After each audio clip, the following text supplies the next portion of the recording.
Chapter 0, The Birthday Card. I was 8 years old, around 2000, sitting in my uncle's living room in Bracken Downs. The house smelled different from ours. It smelled of lemon pledge and permanence. The furniture matched, a beige lounge suite that looked like it had been bought from a catalog, not assembled from hand-me-downs. There were family photos on the walls in matching frames. Everything about the space screamed success. My cousins were there, along with a few of their friends.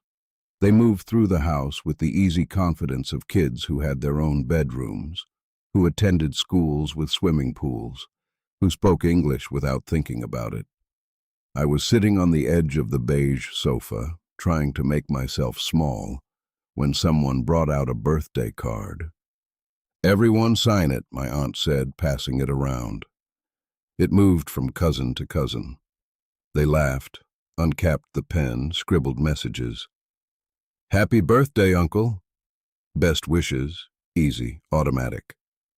Then the card came to me. The room went quiet. Not a hostile silence. Worse, a polite, waiting silence. I held the card. The smooth, glossy paper felt cold under my fingers.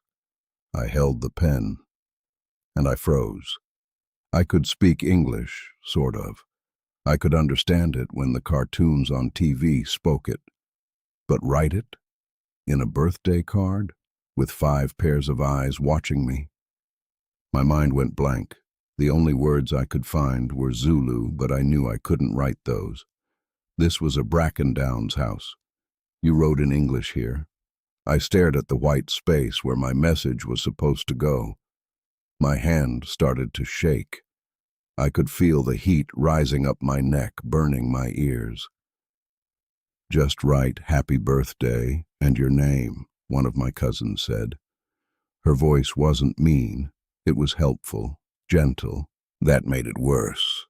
I tried to put the pen to paper, but my hand wouldn't obey. I didn't know how to spell birthday. I didn't trust myself not to write a letter backwards, like I sometimes did at Keilakeel Primary. My body locked up in the gap between where I was supposed to be and where I actually was. The silence stretched. 5 seconds. 10. Finally, one of my other cousins, older, impatient, leaned over. "Ag, just give it here," he said, and grabbed the card from my hand. He didn't scrub out my turn. He just wrote his message in the space I was supposed to use, covering my failure with his cursive. Buried me in fountain pen like a grave digger with good penmanship. The conversation picked up again. The moment passed. But the look they gave me before they looked away, that stayed. It wasn't disgust. It was pity. Their eyes said it all. I was behind. I sat back on the beige sofa, pretending to watch the TV, but inside I was burning.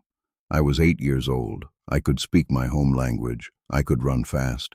I could navigate the township streets and tell you which taxi route got you from Thokoza to Germiston without getting robbed. But none of that fits on a birthday card.